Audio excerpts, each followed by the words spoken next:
Hello everyone and welcome back to the channel. We're diving into Manor Lords, the most wishlisted game on Steam, and it's finally released into early access. I've been really impressed by what I've seen so far, so we'll be jumping into a new game with some custom settings which we'll talk about a little bit later on. So let's start our new game. And the first thing we need to do is name our lord and customize our coat of arms. Now for such a minor cosmetic based thing, there's a lot of depth of customization here, from your shield design to changing the width and angle of any stripes, color customization, and then a variety of sigils to adorn your coat of arms. And if you're really indecisive, you can mix and match a few together to create some sort of hybrid chimera looking coat of arms. There's lots to play around with here, but I am going to go for the gold and red of Northumberland in a simple coat of arms with no sigil. So we're going to grab our stripes here, we're going to remove our symbol, and then we're going to go with our gold and red, which is already set up from doing it before. Now, if you do happen to create a really nice coat of arms that you like, you can actually save your coat of arms and you'll be able to load it into a brand new game at the beginning of your next save, which is really useful. I'm going to name my ruler Macbethad, which is actually the original name of Macbeth of Scotland. You can also pick a portrait, but as you can see, these are pretty minimal, and I do hope they add some more down the line. It also doesn't change how your actual character looks in-game. Yeah, that's right, you can actually have a third person walk around your settlement once it's up and running, which is another cool feature, but we're going to go with this guy here, who looks a little bit like how I imagine Macbeth would look.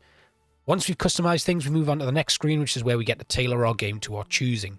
Now, in the early access version of the game, there is only one map to choose from.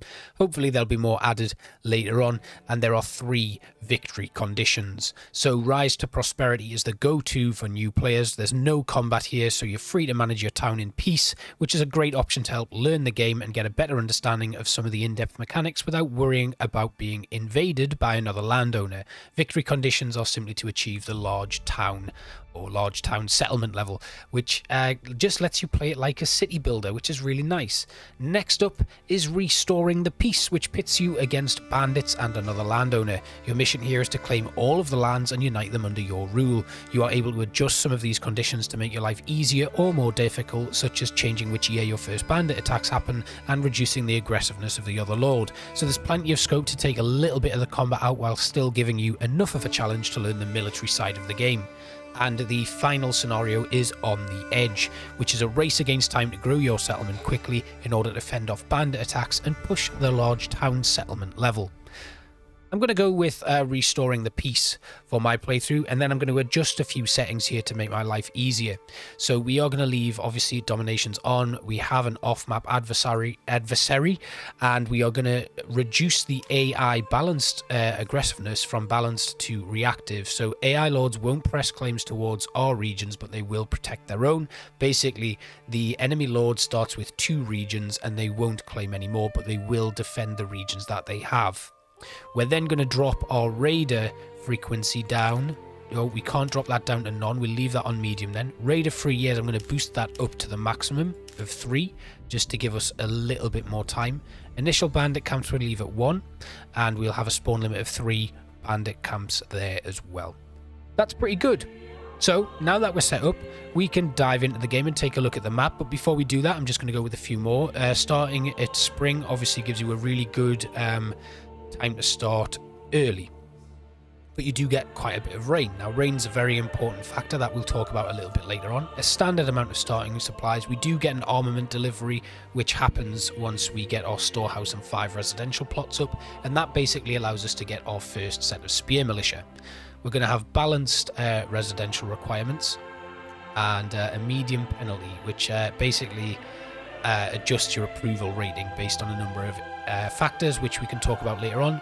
Well placement. Now you can change this to unconstrained, which means you can place wells anywhere, but for the challenge we'll have wells only being able to be placed on underground water, and then a balance to our weather events. That sounds good, so let's begin. And here we go. The game looks absolutely stunning, doesn't it?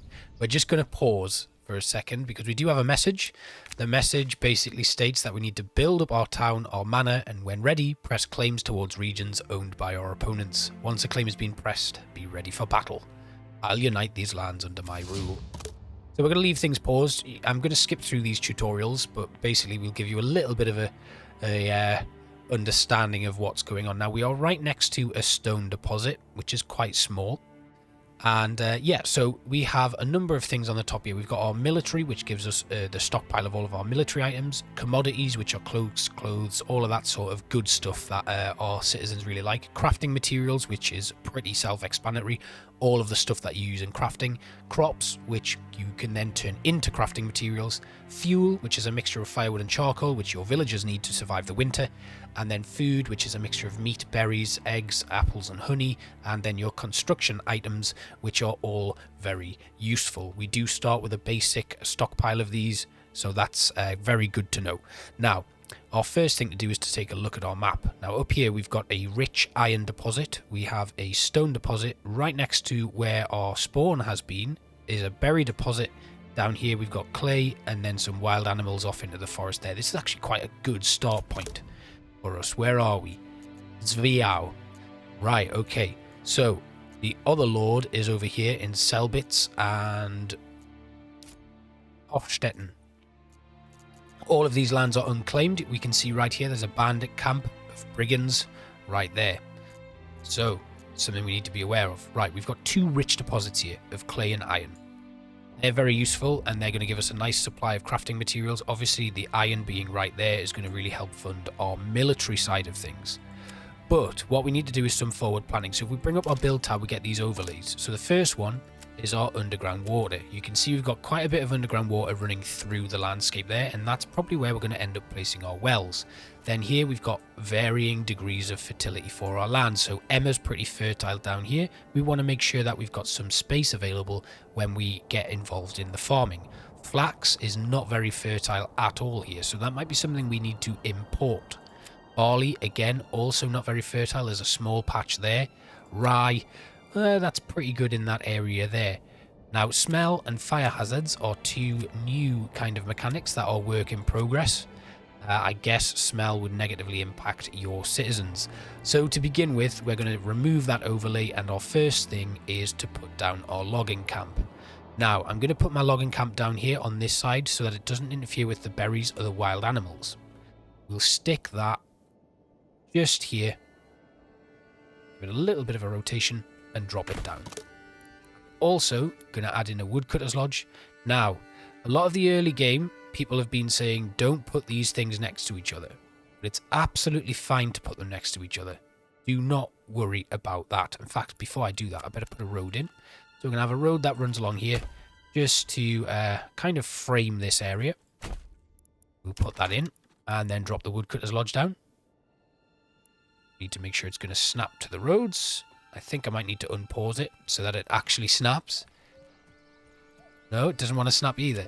We'll put a road in here and link it up to this. Now, a lot of the roads you can't delete that are in place. This is called the King's Road. This is where your traders will go. So you can't actually put anything down there yet. You just need to kind of understand that that's going to be there and work around it. Now, up here is where we're going to start putting our food items in. We're going to get a forager hut in right there on the edge of the forest. And then again, we will link that up with a road. Now, some workplaces allow villagers to use hand carts to transport up to 10 goods at once. However, pulling a hand cart off-road is very slow. So make sure you connect your buildings to roads. So we're going to put a road in here that goes all the way down to our starting supplies. Probably just here on the edge of the forest. And then we can hook that up with this crossroads here.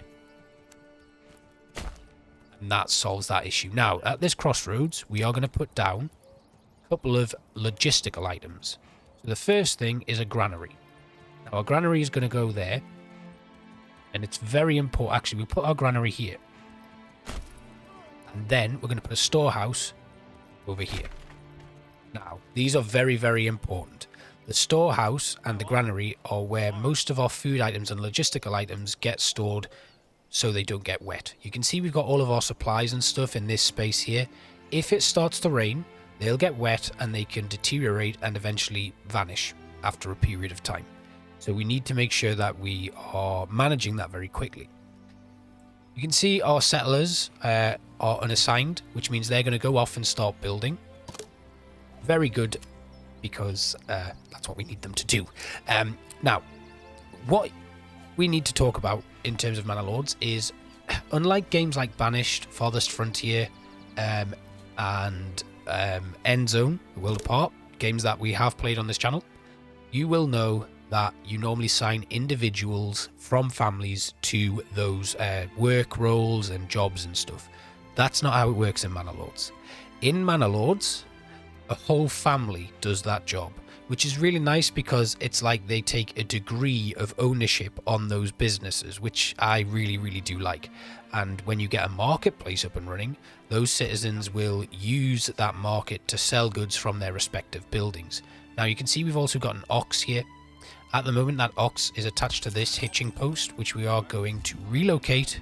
We're going to put it right on the crossroads there, so it's accessible by everybody. We've got a new message.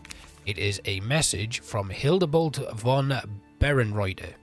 I have heard of your renown. I only seek to defend my rights and my honour against those who would wrong me. I hope you will not judge me by the rumours and slanders that some may spread about me. We're going to write back to him, and then we get, at the moment, we only have, you have no rightful claim to sell bits in Hofstetten. That's a rhetoric. We then have negotiation, which we can't actually do yet because we don't have the funds to respond to that, and the same with the declaration. So we're going to go with the rhetoric, we're going to drop that in there, and we're going to send that off. Other stuff costs influence. Now up here you can see our influence tab. We gain that from tithe, conquering brigands, and upgrading our churches and manors. At the moment we don't have any of that, so that's a long way off. Our granary is now constructed, or just about constructed. So what we're going to do as soon as that's done is very, very quickly get some people to work in that granary. Our logging camp is also done. We're going to slow things down, and I'm going to assign one family to work in that logging camp. There we go. We're also going to go to advanced, and we're going to change that work area. We're going to have them chop down that forest there. And then once our woodcutter's lodge is built, we're going to have them get wood from this area. If these are overlapping, they'll very, very quickly deplete the trees that are in that area. That berry deposit is growing quite nicely, so that should be ready for harvest very soon once we get off a little forager hut under construction. You'll also see at the top here we have homelessness. These people are waiting for burgage plots. We've got exposed goods and more exposed goods. Once everything is moved into the granary though, that will be absolutely fine. There we go, that's done. We'll get a family to work in the granary to move those supplies into it. The hitching post has now been moved, which means our oxen have this really nice space where they'll be stored for now. We'll get someone working in the storehouse, and we've got the woodcutter's lodge up and running, so we can change the work area for that space to that area there, and we'll add a family into that to start stockpiling some firewood. It's just started to rain, and I think we now have... Ooh, we've still got some supplies there, stone and tools that are getting wet, but mostly we're pretty good.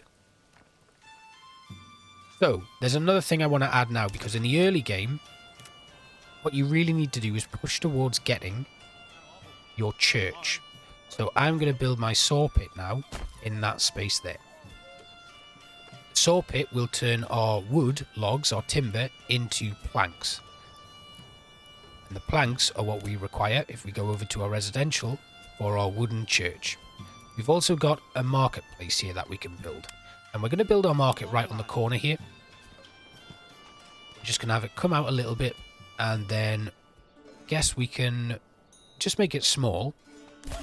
What we'll do is, rather than have it there, we'll have it in this space here.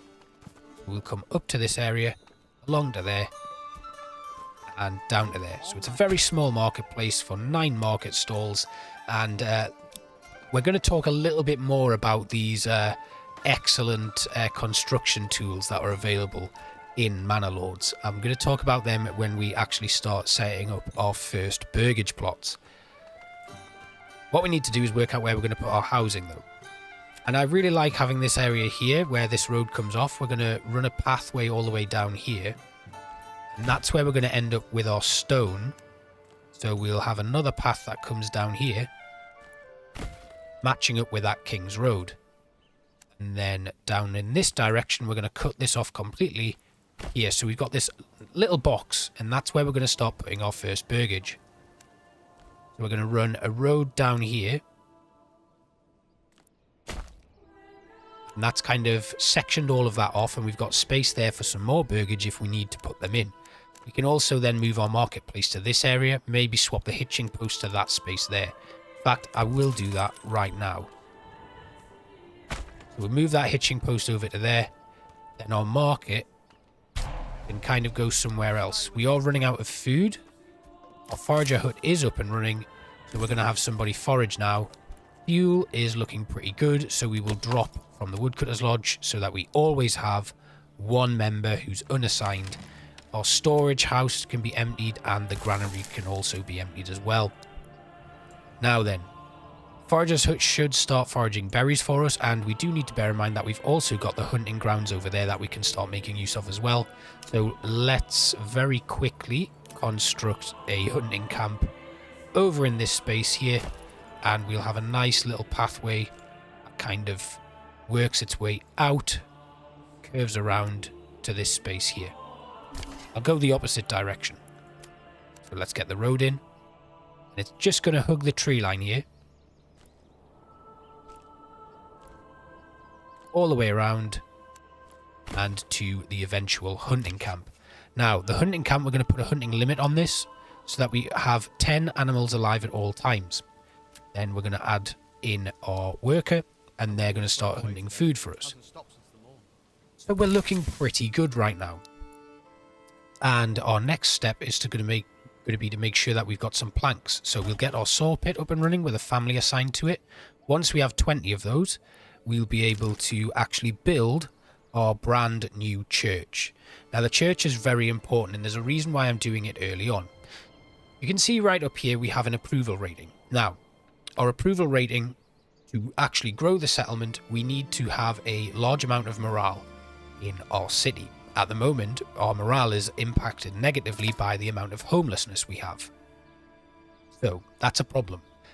Homelessness can really impact you, as well as a lack of food and a load of other things. Easiest way to do this is to give people a house and to give them a nice bit of food variation, but the church gives them a significant boost to their happiness and consequently our approval rating. We've just had some resources stolen by some nearby bandits, which is a little bit frustrating. So we'll have to work at that later on. We've got homeless people's tents here. So my first kind of plan is going to be, I'm going to put the church at the end of that road there. Once we've got enough planks. We've got 20 planks now, which is good. And what we'll do is we will end the production on the saw pit, and we'll get ready to build our church. So we'll go to the residential area here. Our wooden church, we require another log for that. Once that comes through, we'll be able to build our wooden church. Everything's running at high speed as well at the moment, so please excuse how very quickly everything is moving. But we want to get ready for our first winter. We're at June at the moment, and we've had a very, very good start so far. We just need one more log. I think this might need to swap its area, potentially. So we'll just move that area right along to that space there, and they will continue to bring in logs for us. Next thing we actually do need to do is build another hitching post, but once I've got my church ready for construction, that's when we'll get that hitching post done, because if you can have a second ox and a hitching post, you're going to have 2 oxen that can transport goods around your village at a much quicker pace. I'm highlighting regional wealth here. Now, regional wealth is the amount of money owned by villagers from this region. We can use that to import our goods and export goods to gain more regional wealth. Because we don't have a lot right now, there's no point us building a trade post, but that's going to be something that we'll look to get set up very, very quickly. You can see up here we also have our livestock, oxen, horses, mules, and then pasture space for sheep and lambs. And then the number of months before our food and fuel supplies run out. You can see we're doing very well on food with lots of meat, berries and bread. We'll also, from the hunting lodge, be building up a nice stockpile of hides, which we can convert into clothing a little bit later on down the line. Our wooden church is now ready for construction, so we're going to pop that down at the end of that road right there, and it kind of backs out onto the King's Road as well, which is pretty nice. We can get some forestry going up around that area once we've got a new forester's hut put in place. That'll look really nice, surrounded by some trees. Now that our church is getting built, we can look at some other things that are going to improve our city. We're going to stick a well down right on the edge there, so that once our homeless people have houses, they'll be able to go and get water. Our logging camp's looking good. We are going to probably need to start stockpiling some more firewood, but I think we're okay for now. Food's looking really good though. Our marketplace, we might want to move that, and we'll pop it next to the church in that square just above the church on your screen. The next step though is to finally house our citizens. Burgage plots are really, really cool. So they have this adjustable plot point system. Some buildings in Manor Lords. Now you can see here, I'm just doing this as an example. We obviously can't afford to put these in because we don't have enough timber. But you can see at the top of our interface there's a house. And at the bottom, there is a exposed house with a little bit of a wooden hammer in there. Now that space is an extension plot. What you can do with those extension plots is you can repurpose them for chicken coops, farming, and all sorts of other little things, and those villagers will work those plots in their houses, which is such a cool idea. It gives you a lot more customization in your housing, and it allows you to really, really make good use of the game's mechanics. Now, what I do want to do is actually remove this road, because I would quite like to create some very lengthy burgage plots in one particular area of my village. So we're going to build that, and then we're going to have it kind of like at a crossroads. That comes just down there. I don't want it to snap, which is quite frustrating, but you know, never mind, we can't do that. We'll stick this road connection point that comes all the way down to here in a nice vaguely straight line, and then we'll then delete that one, and then we'll pop the road back in from the church going down. There we go. Now we can have two slightly smaller burgages, and then these ones will be much larger and longer. So our homeless people's tents, we can't actually move these right now, so we will just pop down some small burgage plots here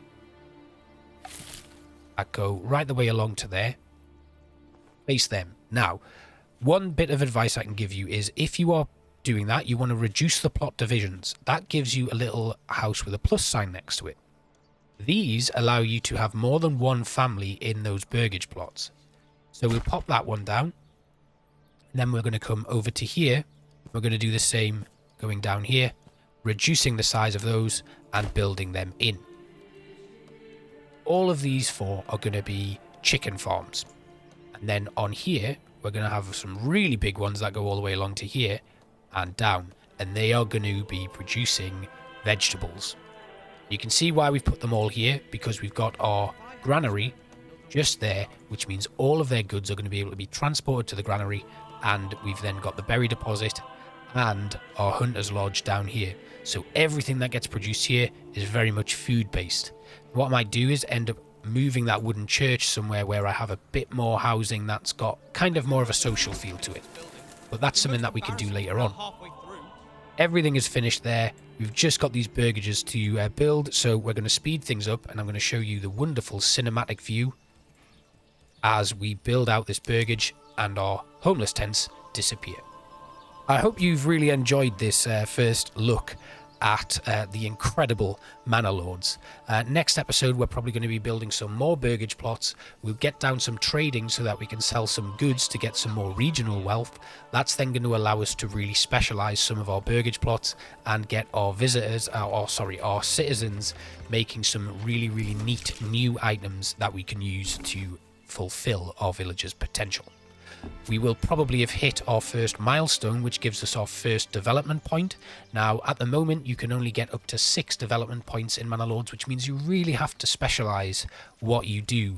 And each region has different types of rich resources, so you're going to want to really think about things before you start spending those points.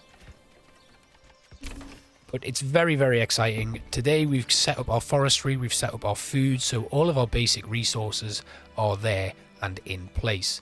Once these burgage plots have been built, we're going to be able to house our citizens, so they'll move out of those tents, they'll be nice and warm, and we can continue to expand our village. Are you playing Manor Lords yourself? Do let me know. It would be really nice to hear your feedback on it. and what you would like to see as the game continues to develop. I'm really excited about the combat side of things. I've not had a lot of experience playing around with it, but I'm quite looking forward to diving into that, which is why in this playthrough, that's what we're going to be focusing on at some point as well. But we're going to play it like a very traditional city builder as we start things out. So we're going to slow things down now as this final building gets put in place. I'm going to come out of my cinematic view without opening up the pause menu, and then we're going to just very quickly now, because I've got a bit of space there with our regional wealth, we're going to buy actually our new oxen. There we go, that's another ox ordered, and then we're going to build our hitching post, which is under our logistics tab, and then that ox will be hitched up here. I think this is probably going to be a good place to put it.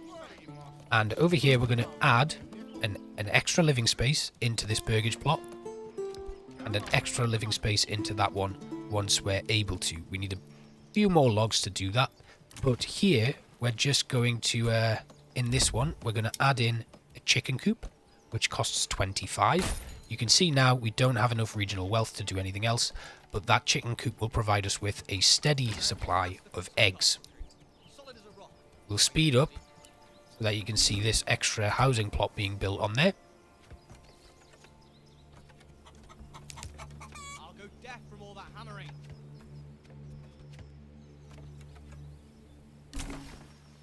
Which should be completed very soon. Here comes the oxen dropping it off, and someone should come along and build that very soon.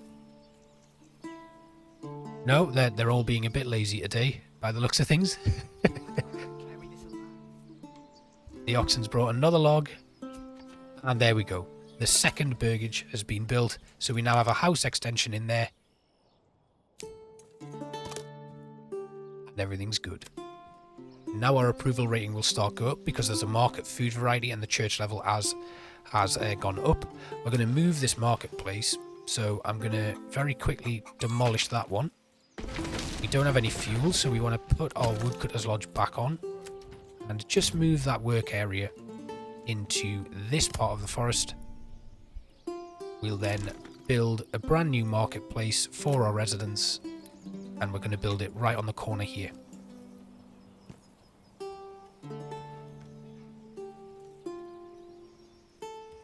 So that is a nice large marketplace with 57 potential locations. It's right next to our church, or where our church currently is, and things can start building very nicely. And then before we finish off, we're going to put down our trading post, which is going to go right across the road from our marketplace as soon as we've got some logs. Better move my logging area into this forest here, speeding things up. And then we'll set away the building of our trade post. And next episode, the first thing we'll do is talk about how trading works. And that probably finishes us off for today's episode. You can see we don't have enough stable space because we haven't yet built that hitching post. It is under construction. I'm going to make it a high priority so that our citizens get that built very quickly. And what else are we waiting for? Planks. We're going to actually, we don't have anyone working in the saw pit right now, which is good. But we don't have any stone or anything because that was used for the wooden church. So stone mining right over there is probably going to be the next thing that we look to do as well, to allow us to access some of the upgraded tier 2 buildings. No one working in the storehouse or the saw pit. The logging camp has one worker in there, and the woodcutter's lodge has one working in there. We've also got our berries actually, which won't be growing anymore, so we'll take them away because they are now done. Our Hunter's Lodge will be working very nicely, so that's good to know. And we now have 2 families that are free to kind of work.